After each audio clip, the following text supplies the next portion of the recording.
The stars looked cold and distant from the bridge of the ESS Eternal. Captain Jack Wilson stood with his hands clasped behind his back, watching the endless void of space through the main viewport. After 20 years of military service, he still found the silence of space both calming and terrifying. "Captain, we're receiving a distress call," said Officer Lisa Reed, her fingers moving quickly across her console. "It's from Horizon Colony on Kepler 7 bits." Jack turned sharply. Horizon was one of the newer human settlements, home to nearly 10,000 civilians. "Put it through," he ordered. The main screen flickered to life, showing a man with a bloodied face. Explosions echoed in the background, and smoke filled the room behind him. "This is Administrator Davis of Horizon Colony. We are under attack by Vex forces. They came out of nowhere, dozens of ships. Our defenses are failing. Please, anyone. We have civilians, children." The transmission cut to static. Jack's jaw tightened. The Vex were a hive mind species that had been slowly expanding at the edge of human space for years. They consumed everything in their path: resources, technology, even living beings. "How far are we from Kepler 7 bits?" Jack asked. Tom Green, the navigation officer, responded immediately. 4 hours at maximum warp, sir." "Set course immediately. Alert all crew to battle stations." As the Eternal changed direction, Jack felt the subtle shift beneath his feet. Despite being over 100 years old, the Eternal moved like a much newer vessel. Originally built in 2374, the warship had been continuously upgraded and refitted so many times that little of the original structure remained, except for its distinctive hull, which bore the scars of countless battles. Jack had only commanded the Eternal for 2 weeks. Its previous captain, a legendary figure named Marcus Hayes, had died suddenly in his sleep.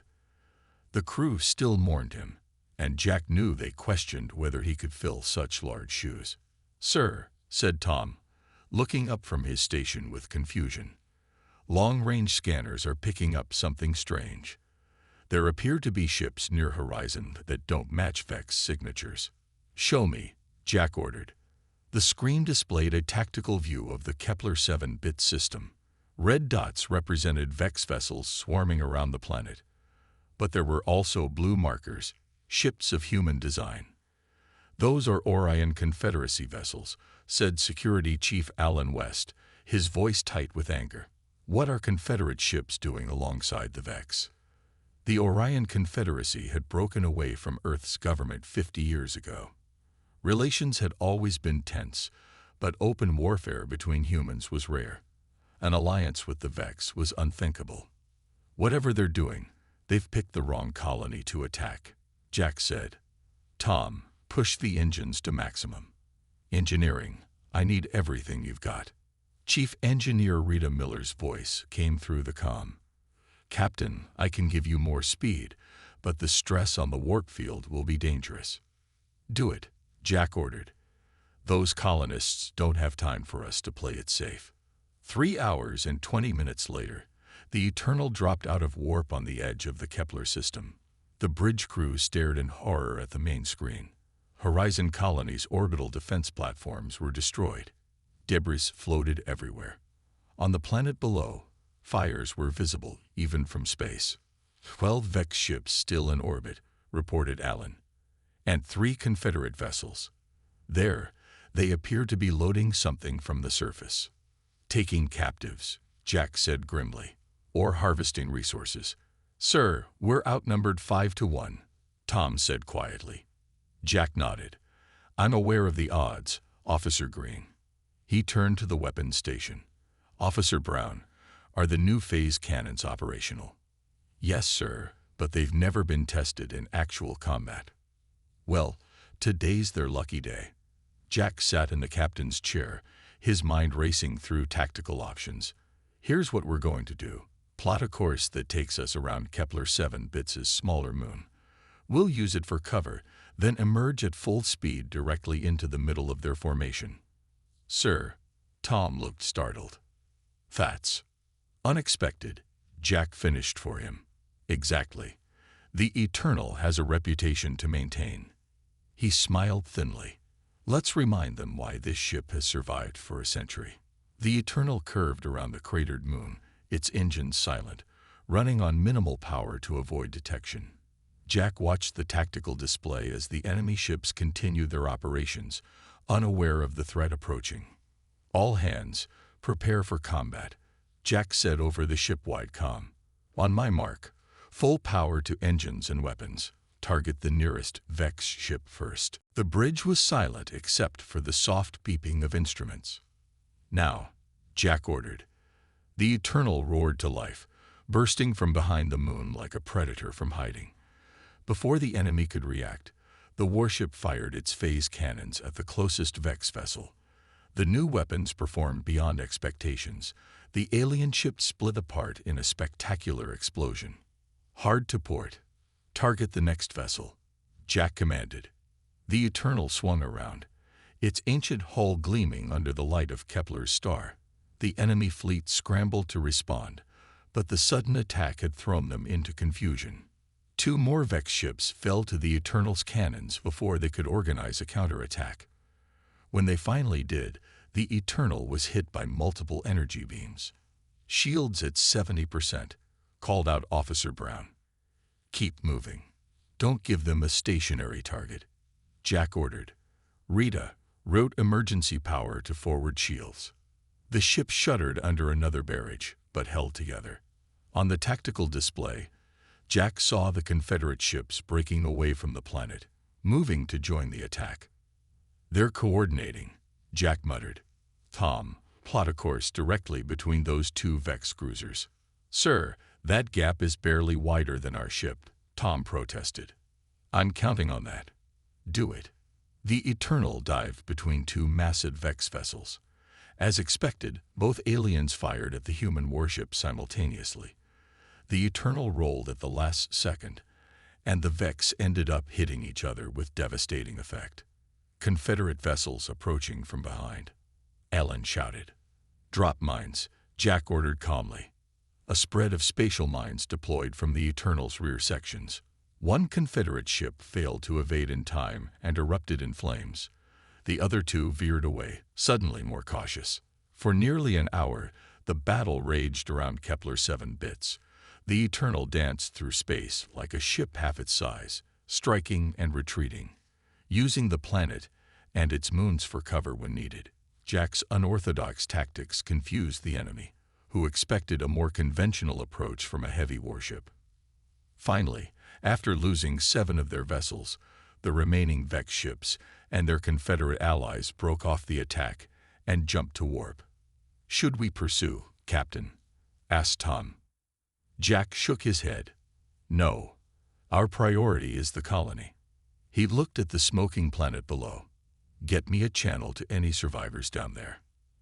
As the Eternal moved into orbit around Kepler 7 bits to begin rescue operations, Jack stared at the tactical display, showing the retreating enemy signatures. Confederate ships working with the Vex, he said quietly. This isn't a random attack. Something bigger is happening, and we need to find out what. The Eternal had won this battle, but Jack knew the war was just beginning. Whatever was happening at the edge of human space, the legendary warship would once again be at the center of the storm. The Eternal docked at Proxima Station, a massive military outpost at the edge of Earth-controlled space. The ship's hull showed fresh scars from the battle at Horizon Colony. Repair drones swarmed around it like busy insects, welding, replacing damaged plates, and checking systems. Captain Jack Wilson walked through the quiet corridors of his ship. Most of the crew had been given shore leave while repairs were completed. His footsteps echoed as he made his way to engineering. Chief Engineer Rita Miller was exactly where he expected to find her, elbow deep in an open panel, surrounded by tools and parts. Don't you ever take breaks, Rita? Jack asked. Rita didn't look up from her work. She was in her 50s, with gray-streaked hair tied back in a practical ponytail. The Eternal doesn't take breaks, so neither do I, she said, finally glancing up. I've served on this ship for 30 years, Captain. That's longer than you've been in the military. Jack smiled. That's why I'm here. I need to understand this ship better. The battle at Horizon showed me I've got a lot to learn. Rita wiped her hands on a rag and stood up. Follow me. There's something you should see. She led him to a small room filled with old-style computer terminals. This is the archive. It contains logs from every captain who has commanded the Eternal. Most officers don't bother with it, but if you want to understand this ship, start here. Jack sat at one of the terminals. Computer, display captain's logs, starting with the most recent entries by Captain Hayes. The screen lit up with the face of Marcus Hayes, the previous captain. His expression was serious, his gray hair neatly trimmed. Captain's log, ESS Eternal. We encountered a Valerian trading vessel today. When they realized who we were, they immediately surrendered, though we had made no aggressive moves. Their captain called us the Undying One and offered tribute to avoid destruction. This is the third alien species this month to use that name for the Eternal. The ship's reputation grows with each passing year, sometimes in ways I never expected. Jack listened to several more logs, then asked the computer to show earlier entries from other captains. Hours passed as he heard stories spanning decades, battles won against impossible odds, mysterious phenomena encountered in deep space, and countless mentions of alien species referring to the Eternal with names like the Undying One, the ship that cannot die, and the Eternal Hunter. Fascinating reading, isn't it? Jack turned to see Intelligence Officer Tom Green standing in the doorway. The ship has quite a history, Jack agreed. Tom nodded. I've been going through the data we recovered from Horizon Colony. I found something you need to see. He handed Jack a datapad. These are communications between Confederate officials and what appear to be Vex representatives. They go back almost a year. Jack scrolled through the messages, his expression darkening. They're making deals. The Confederacy is giving the Vex access to human colonies in exchange for technology. Advanced technology the Vex have taken from other species they've consumed. Tom confirmed. This isn't just about Horizon. They've targeted 6 other colonies as well. Jack handed back the pad. We need to report this to command immediately. As they walked to the communications center, the overhead lights flickered. That's the 3rd time today, Tom said. The station engineers say it's not on their end. Jack frowned. ATLAS, status report. The ship's artificial intelligence responded instantly, its voice coming from the nearest speaker. All systems functioning within acceptable parameters, Captain. I am currently running diagnostics on power distribution networks. ATLAS had been installed on the Eternal 80 years ago, one of the first military AIs. Like the ship itself, it had been continuously upgraded, but there was something different about it compared to newer AIs, something more personal in its responses. ATLAS, have you found any unusual patterns in the power fluctuations? Jack asked. Negative, Captain. However, I have observed that they occur most frequently when I am accessing certain protected archives. Jack and Tom exchanged glances. What archives are those? ATLAS, Jack asked. Files related to the original construction of the Eternal and subsequent major retrofits. Many are classified beyond your current clearance level, Captain. Jack raised an eyebrow. I'm the captain of this vessel. Override classification. Authorization Wilson Alpha 74. I apologize, Captain, but these files require Admiral-level clearance or higher. Jack frowned. What was so secret about the ship's construction that even its captain couldn't access the information? 3 days later, with repairs nearly complete, Jack was called to the station commander's office. Admiral Wade looked grim as she motioned for him to sit down. We've reviewed your report on the Confederacy-Vex Alliance, she said without preamble. And we've lost contact with 2 more frontier colonies. Which ones? Jack asked, dreading the answer. New Montana and Tau Station. Both went dark within the last 48 hours. She slid a data pad across the desk. The Eternal is ordered to investigate. You'll depart as soon as repairs are complete. Jack reviewed the orders. There's something else here. About missing ships. Admiral Wee nodded. 6 cargo vessels have disappeared along the border of Vex territory in the past month. No distress calls, no debris found. They simply vanished. We suspect the Vex, but we need proof. And if the Confederacy is involved, then we may be looking at the beginning of a war on 2 fronts. The Admiral's expression was stone. The Eternal has been chosen for this mission because of its unique capabilities. What capabilities are those, exactly? Jack asked carefully. Admiral Way studied him for a moment. You haven't accessed the classified files about your ship yet, have you? Atlas says I don't have sufficient clearance. She nodded, as if this confirmed something. Some things are better discovered than told, Captain. Let's just say the Eternal has survived for over a century for reasons beyond mere luck or good maintenance. She handed him a small data chip. This will give you access to some of the files, but not all. The rest, well, you'll learn when you need to. Back aboard the Eternal, Jack gathered his senior officers in the briefing room. Rita from engineering, Tom from intelligence, Alan from security, and Lisa from communications. We leave in 6 hours to investigate the missing colonies and ships, he told them. This mission is classified. The situation with the Confederacy and the Vex is worse than we thought. How bad? Ellen asked. War level bad, Jack answered honestly. We need to find out what they're doing with those missing ships and colonists. Rita looked troubled. Captain, there's something else you should know. During repairs, I found some anomalies in the hull structure. What kind of anomalies? Parts that should be worn out aren't. Some sections of the original hull material seem to be in better condition now than when I first saw them 20 years ago. The room fell silent. Are you saying the ship is repairing itself? Tom asked incredulously. Rita shook her head. I don't know what I'm saying. It's impossible, but the measurements don't lie. As if in response, the lights flickered again, and for a brief moment, Jack could have sworn he heard something like a heartbeat through the hull. Whatever secrets this ship holds, he said quietly, we're going to need them for what's coming. Let's be ready to depart in 6 hours.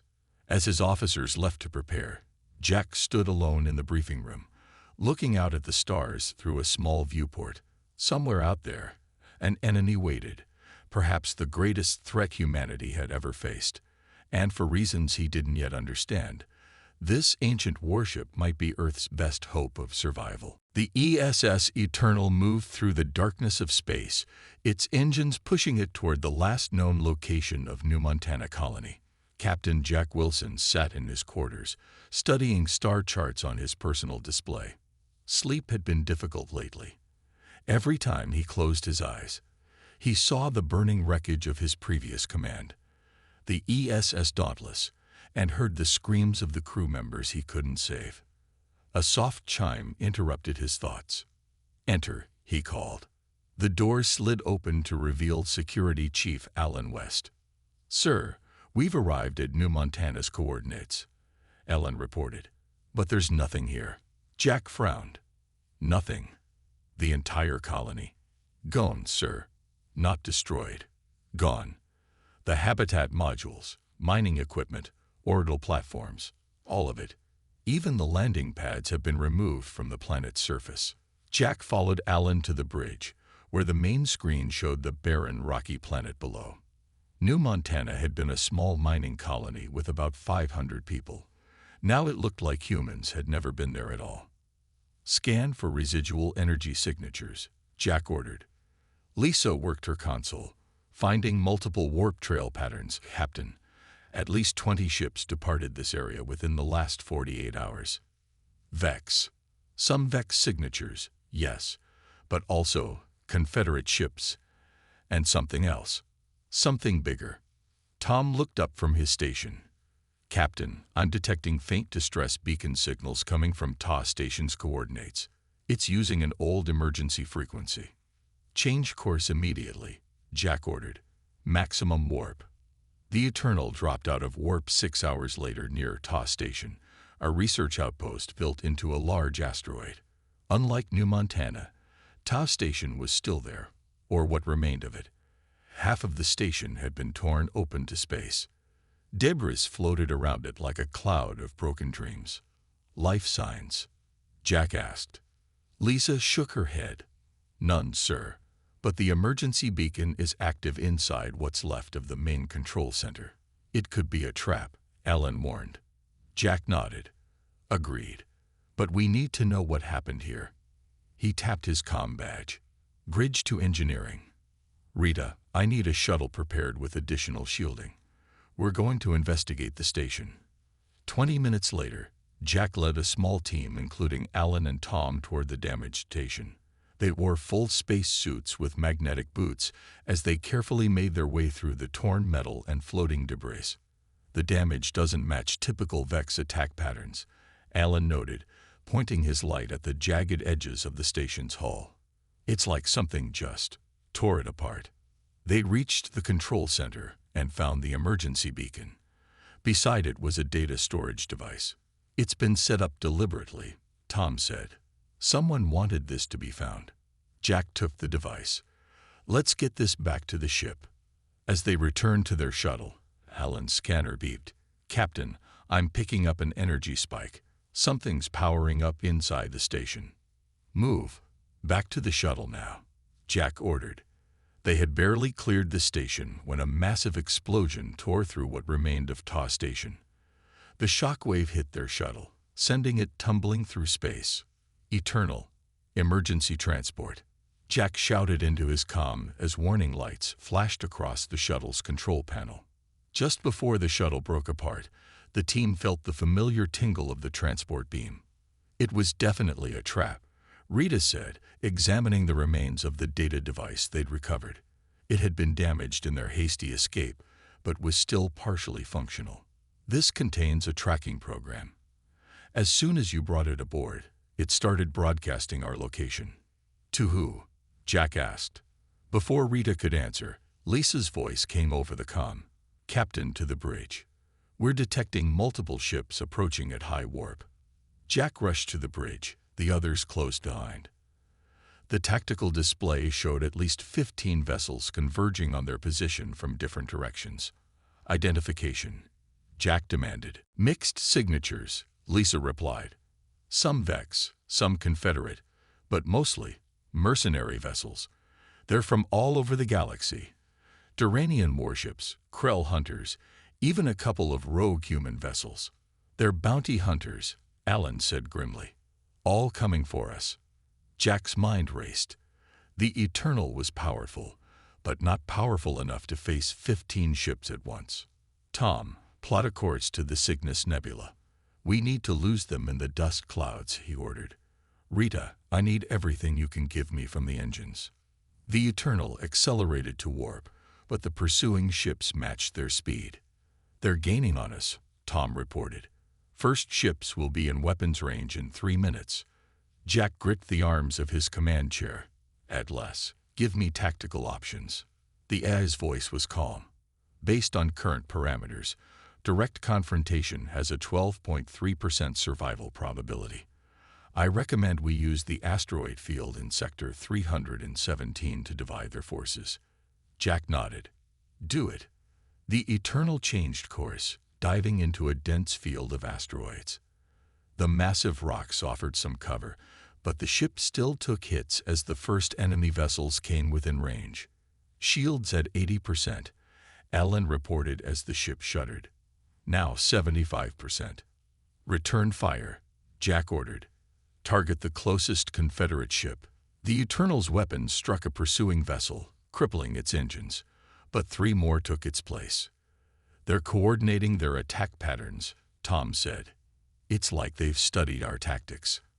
Another hit rocked the ship. Shields at 60%. Alan called out. We've lost the port sensor array. Jack's mind flashed back to the destruction of the Dauntless. Another impossible battle. Another no-win scenario. Not again. He wouldn't lose another ship. Another crew. Atlas, what about the experimental shield modifications? He asked. the ones mentioned in Admiral Way's files. There was a pause before the AI answered. Those modifications are untested, Captain. They could destroy the ship.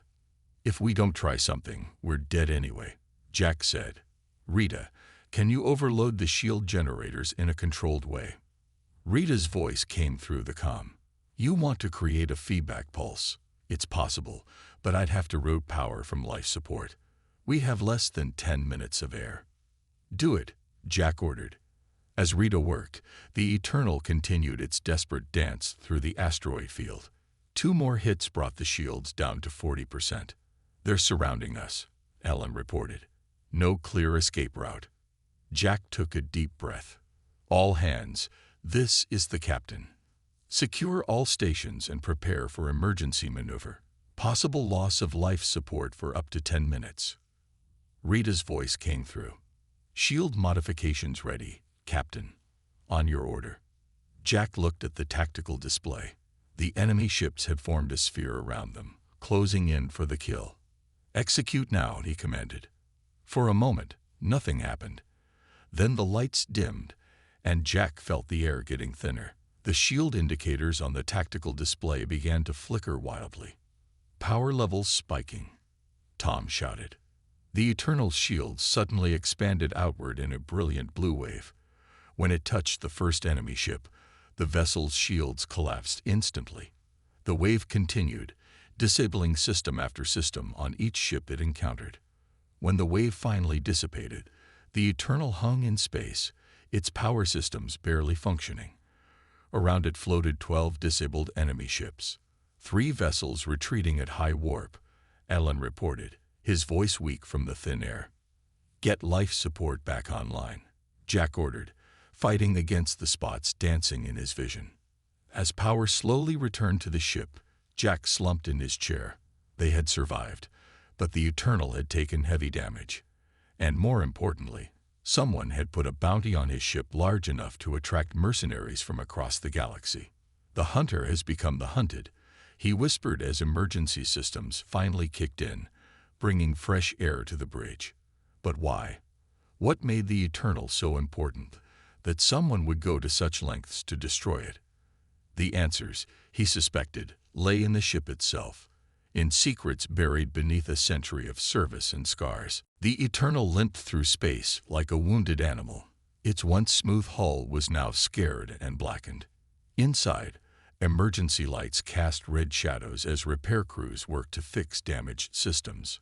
Status report, Captain Jack Wilson said, his voice rough from breathing the thin emergency air for too long.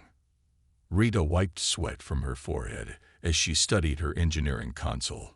Main power is at 35%. Life support is stable but limited to essential areas.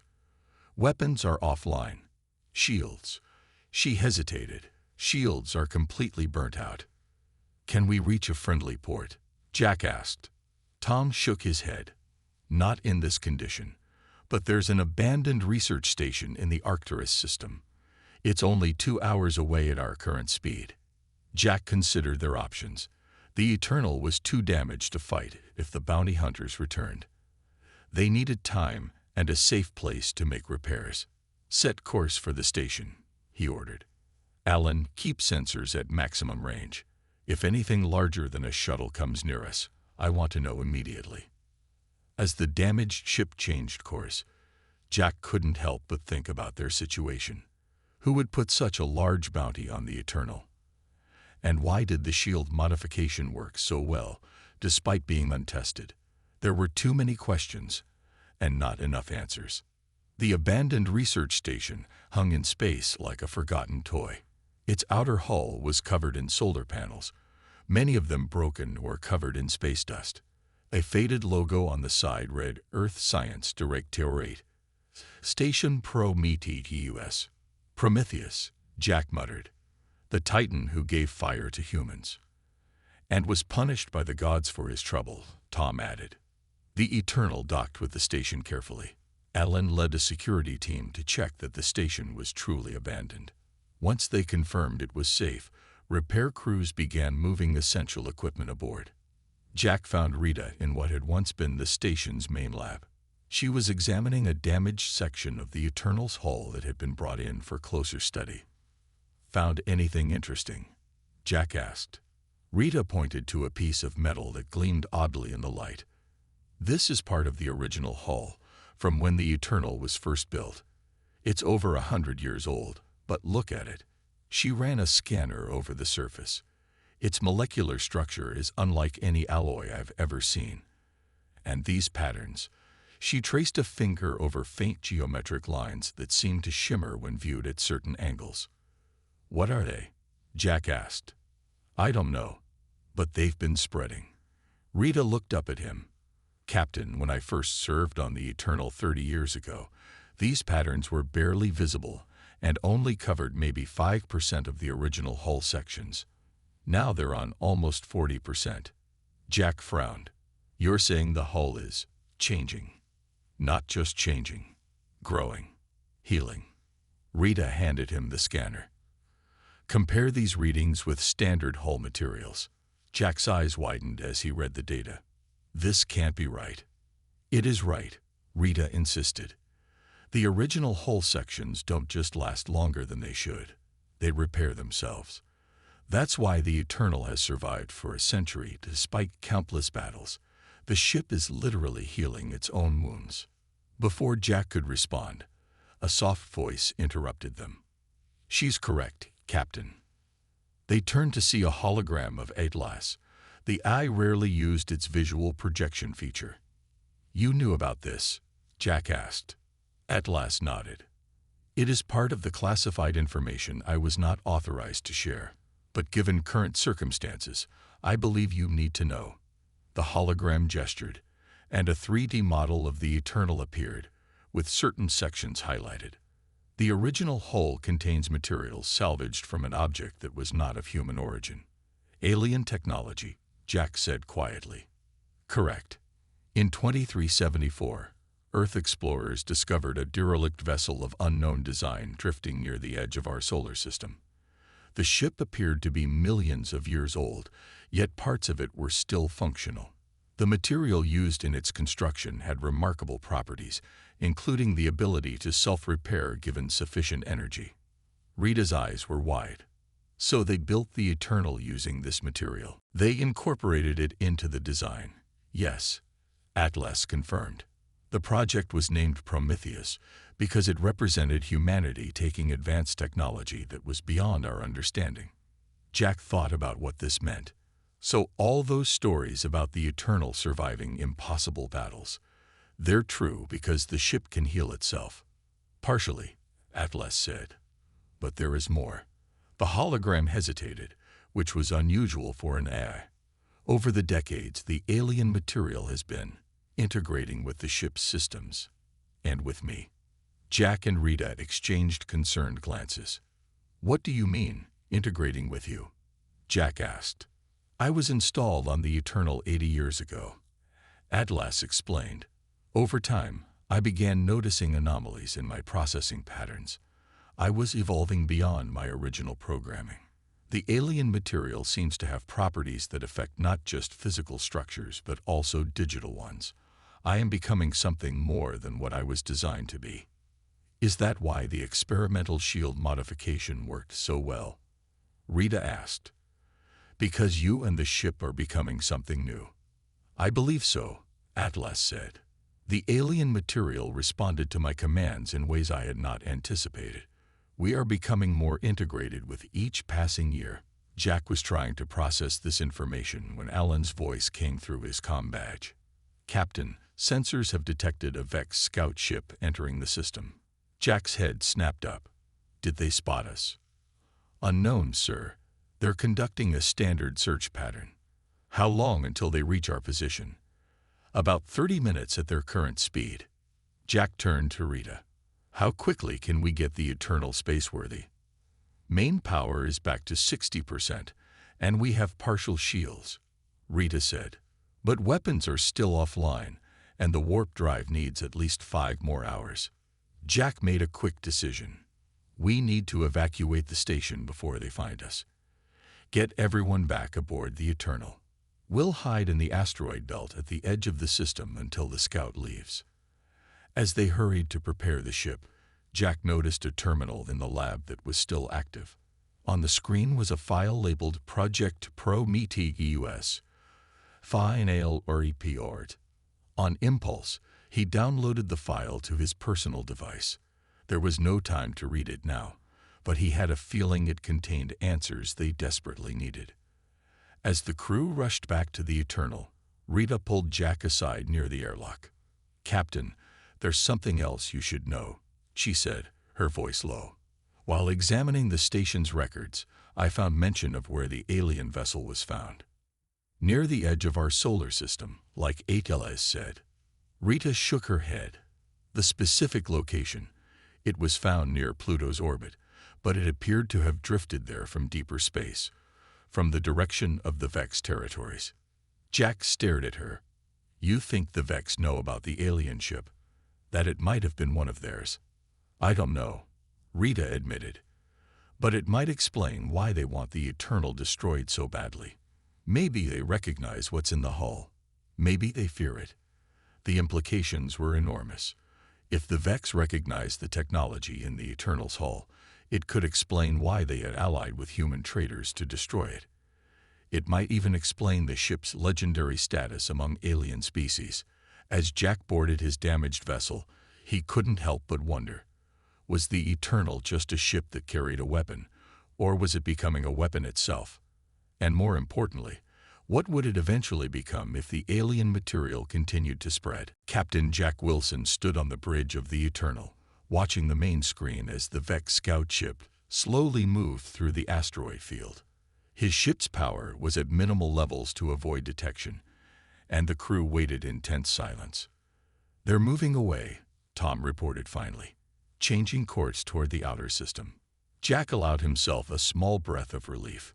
"Maintain low power. Let them get well clear before we move." While they waited, Jack opened the file he had downloaded from Station Prometheus. As he read, his face grew increasingly grim. According to the report, the alien vessel discovered a century ago wasn't just any ship. It was believed to be a remnant of a species called the Precursors. These beings had allegedly ruled the galaxy millions of years ago, using technology that could manipulate matter and energy in ways humans couldn't understand. The report suggested that the Vex weren't just another alien species. They were created by the Precursors as servants. "That's why they want the Eternal destroyed," Jack murmured. They recognized their master's technology. After 2 hours, the Vex scout was finally out of sensor range. Jack gathered his senior officers in the briefing room. "We have partial weapons back online," Rita reported. "Shields at 60%. Warp drive is functional but limited to warp 5. "It'll have to do," Jack said. "We need to get back to Earth as quickly as possible." He shared what he had learned about the Precursors and their connection to the Vex. "So the Vex are afraid of what the Eternal might become," Alan said, "because it contains their creator's technology. And they've convinced the Confederacy to help them destroy it," Tom added. Jack nodded. "But there's more. According to the Prometheus files, Earth received a transmission 2 months ago. A massive Vex fleet is heading toward our solar system. They're planning a full-scale invasion." The room fell silent as the implications sank in. "How long do we have?" Rita finally asked. "The fleet will reach Earth in 3 days," Jack said. "Earth's defenses are strong, but not strong enough to repel that many ships. That's why we need to get back immediately." "At Warp 5, it'll take us 4 days to reach Earth," Tom said grimly. Jack looked around at his officers. "Then we need to push the engines harder. The Eternal has survived impossible situations before. It needs to do it again." For the next 3 days, the Eternal raced toward Earth, its damaged engines straining beyond their limits. Rita worked miracles in engineering, coaxing more speed from the overtaxed systems. The alien material in the hull seemed to respond, spreading further through the ship's structure. Atlas reported strange fluctuations in its processing. The AI was changing, becoming more integrated with the ship itself. When they finally reached the edge of Earth's solar system, they received emergency broadcasts from Earth Defense Command. The Vex fleet arrived early, Tom reported, his voice tight. They're already engaging Earth's defenses, and they have Confederate ships with them.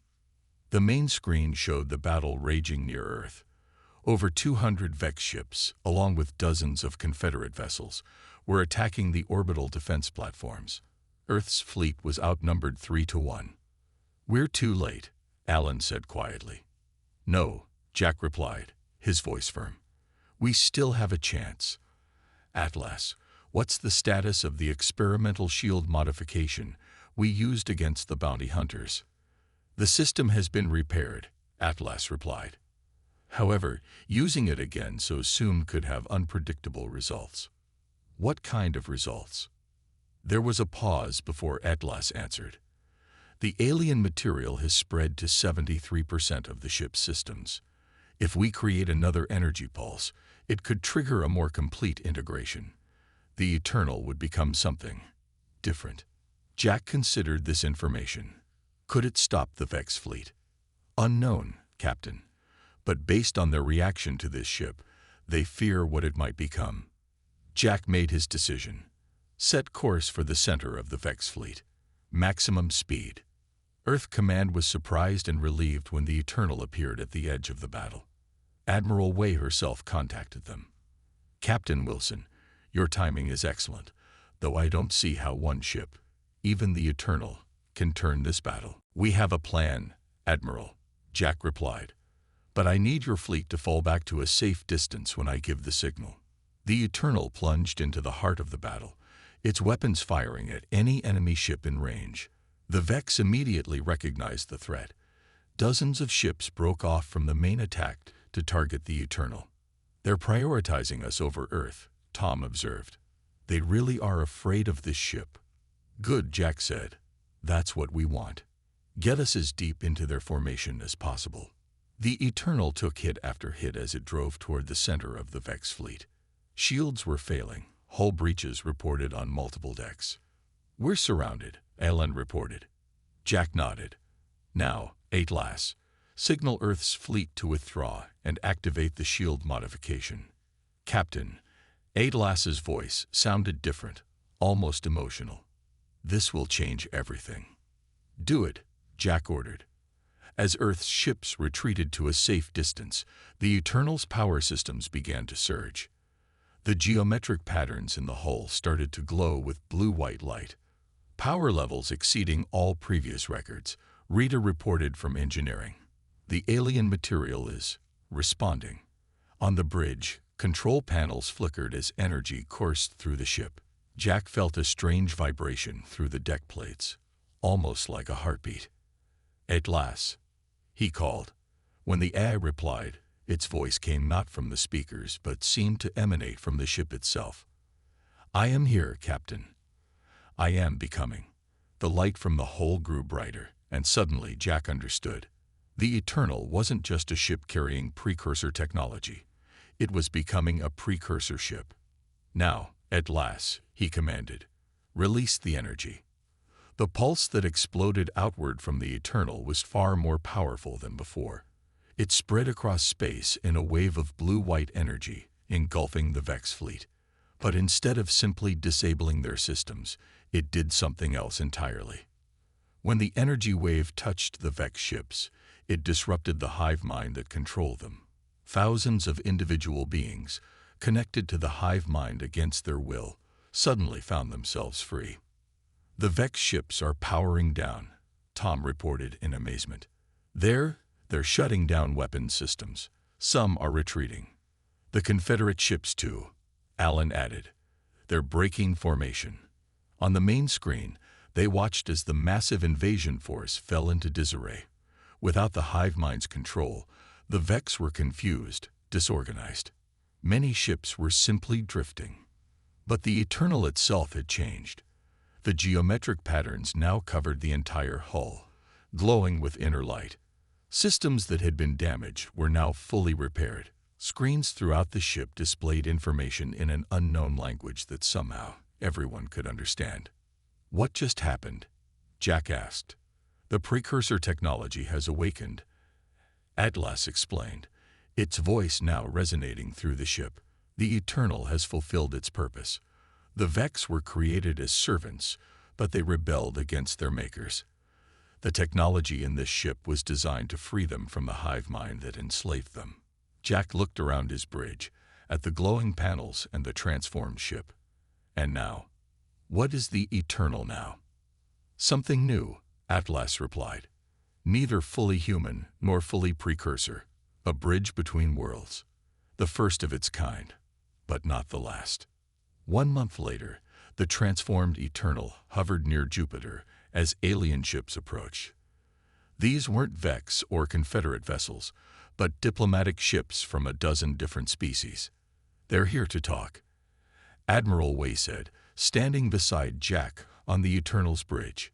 Thanks to you and this ship, we've opened communication with civilizations across the galaxy. The Vex are no longer a threat. Those freed from the hive mind want peace. Jack nodded, looking at the ship's new systems. The Eternal had become something beyond what anyone had imagined.